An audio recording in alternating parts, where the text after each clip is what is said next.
You shouldn't have gone in, but you did. Now, it's too late to turn back. The woods are calling for you, and they won't let you leave. If you love scary stories, hit subscribe for a new nightmare every week. You won't want to miss this one. It was supposed to be a normal night, a peaceful walk home through the woods, just like any other. The night was cool, the air crisp, and the forest had always been a place of solace. But tonight, something felt different. The trees seemed to loom closer, their branches twisting like fingers trying to grab him. The path, which usually felt so familiar, was darker, winding in ways that made him uneasy.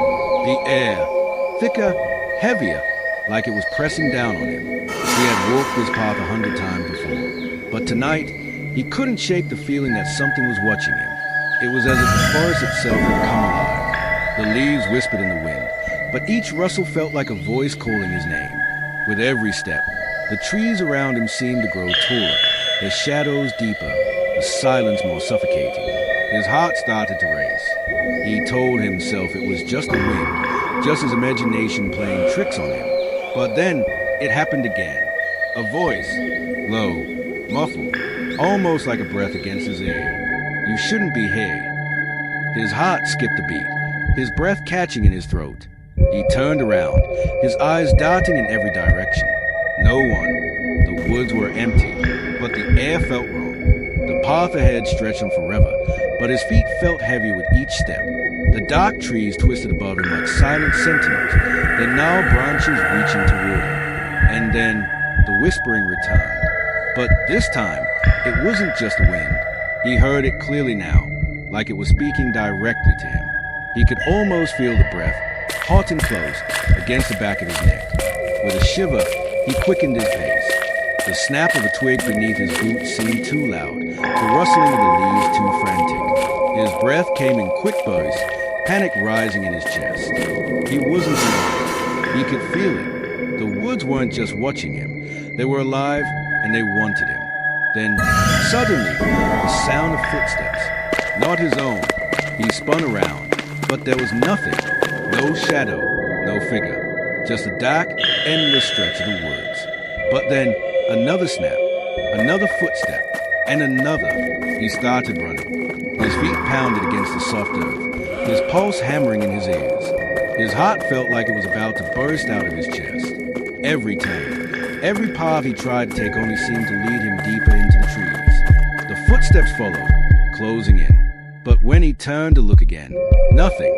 Only the ever-growing shadows of the forest.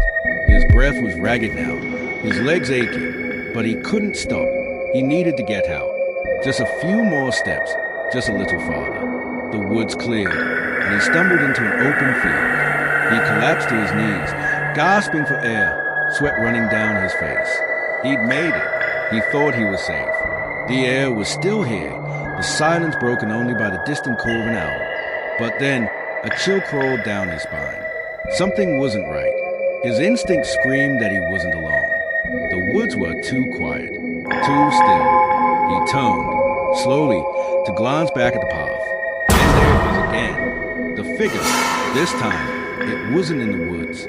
It wasn't lurking in the shadows.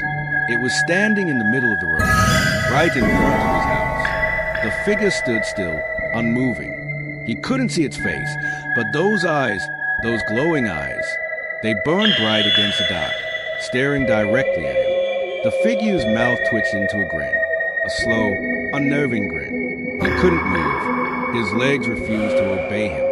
His body felt like it was frozen in place, unable to take another step. The figure started moving toward him, slowly, deliberately, its glowing eyes never leaving his.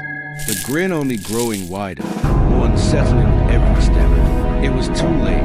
He had nowhere to run, nowhere to hide. What would he do now? Would he survive the situation? Comment below.